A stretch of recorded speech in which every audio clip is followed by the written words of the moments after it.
Hello and welcome to another exciting edition of Pulp today. My excuse to day drink and read Pulp Fiction to you.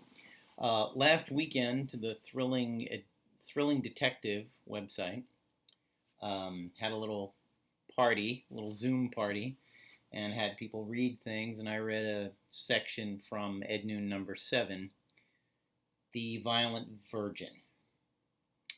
Before that title blows your mind, I should point out that it's by my father. It's a tribute to the Maltese Falcon, and so the violent virgin of the title is not a sexually immature teen with a machine gun. It's a piece of fabulous statuary that everybody in the book is chasing one another about. And I'm still doing the no-no of wearing the hat inside because it's not back yet. It's not. I have not recovered from shaving my head. Violent Virgin was first published in England as a hardcover.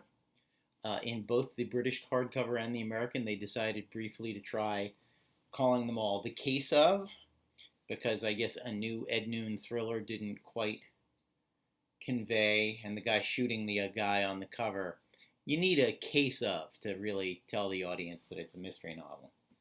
I like the cover of the American paperback better. Now, this was an ace double, so you flipped it over and you got The Case of the Bouncing Betty and the Violent Virgin. In accordance with Dad's thing of having the cast of characters listed by something, this time it is according to their alliteration. Ed Noon, the private peeper.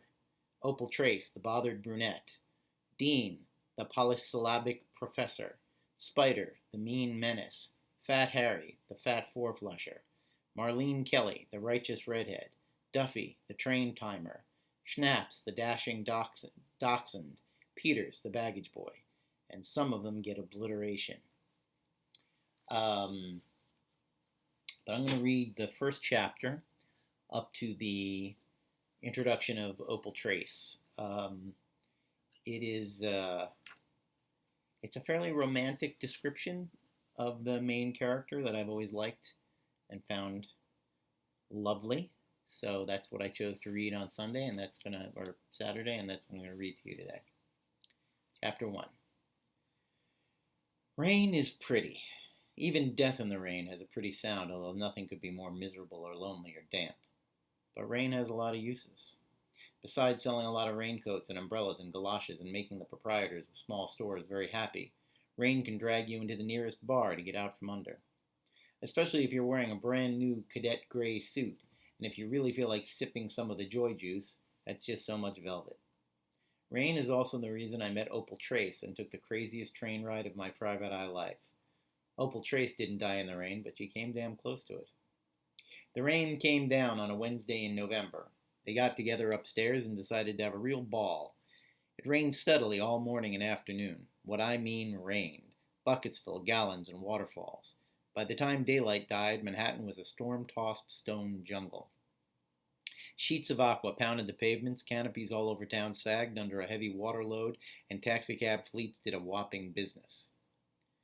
A 200-pound dame wanted her husband back and gave me $50 to follow him for one full day's work.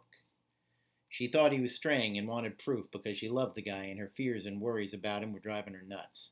So I was out all day, with her insecurity adding to my social security. I staked out near his office and made an hour-by-hour check on him. He was thin as a wafer and clean as Christmas, at least for one wet Wednesday in November. He had breakfast alone in Nettix on Madison Avenue, clocked in for his office job at 9 sharp. Lunchtime, he was in Nettix again, still alone. He didn't telephone anybody or meet anybody. I struck up a conversation with the cute blonde who typed in his office, and she gave him a clean bill of health. She thought he was a real quiet, nice guy. But I stuck on the job until he went home at 6. Then I called his wife and told her to forget it. The husband was okay for today. But I was way off my usual beat, somewhere on Madison Avenue in the 30s, in the pouring rain without my trench coat, my Buick, or my usual good humor. I needed to pick me up real bad.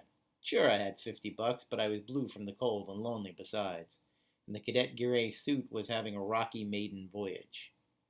So I stumbled into this dimly lit bar on the avenue and met Opal Trace, and sudden death, and a lot of other things. It wasn't a much different bar from any other, the long, polished counter, row upon row of bright bottles, a big frosted glass mirror in the usual place, and a white-jacketed bartender. Throw in a garishly lighted jukebox, one monument to Alexander Graham Bell, and 4 or 5 green leather booths, and that ties it. The jukebox was muting Elvis Presley, loving that girl tender over and over again, so that you could hardly hear it. It didn't bother me in the least. But it did bother the girl in the transparent raincoat down at the far turn of the bar. She was facing the street and looking right through me as I walked in. "Can't you turn that thing up?" she demanded of the bartender. As I swept the rain from my fedora, her voice went right into my ears and stayed there, not in a way that you wanted to complain about. The words were soft and velvety, like a caress. My ears seemed to tingle with the harmony that poured out of her throat box. The bartender spread beefy pink hands and shook his butch haircut at her. "I told you before, lady, the box ain't been working proper. Repairman's coming tomorrow." He said it like he'd said it 5 times already. "You said that," she purred in reply. Her voice would have put a blues singer to shame. "But I didn't believe you. Now I do. That box has seen my last quarter." "Suit yourself," the bartender grumbled. He padded towards me, wiping down the bar as he came with the dish towel that was tied to his apron. "What'll it be, Mac?" "Martini," I said, "very dry." He nodded and went to work.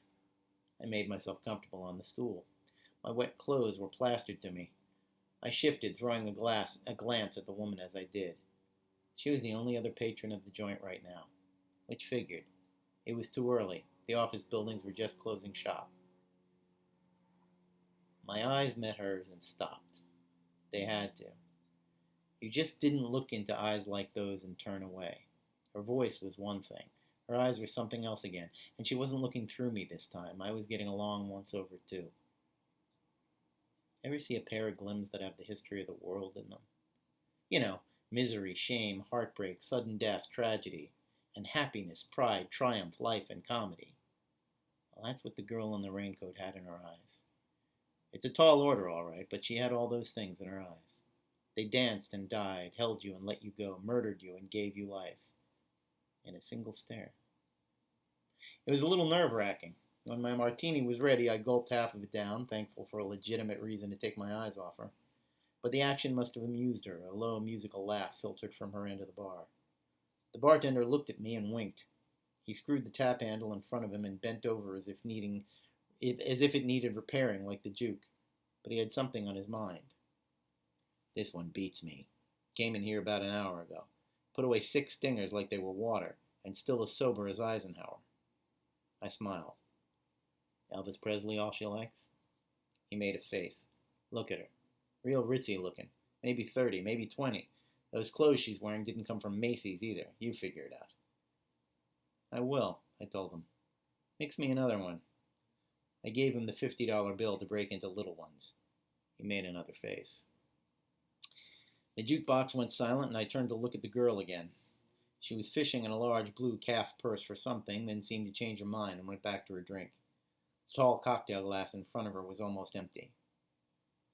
I caught her unforgettable eyes again and smiled. The honest smile. It was a corny opening and older than H.B. Warner, but I wanted to get a closer look at those eyes. It was just possible. I was seeing things. It had been a dull, dreary day. She started to look bored, and she was about 10 stools down from me, but I'm a game guy. I had met women before, all kinds. "We seem to be shipmates," I said, a trifle loudly and evenly. "Can I buy you a drink?" She sat up straighter in the transparent raincoat, and the big eyes lit up like lanterns in a snowstorm. For more, you'll have to read the book. It's a great one. It's a lot of laughs. The Maltese Falcon pastiche elements become clearer as you read a little deeper into the story. But that's it for today. The Violent Virgin, or The Case of the Violent Virgin, for the slower members of the class. Adios, and I'll see you next time.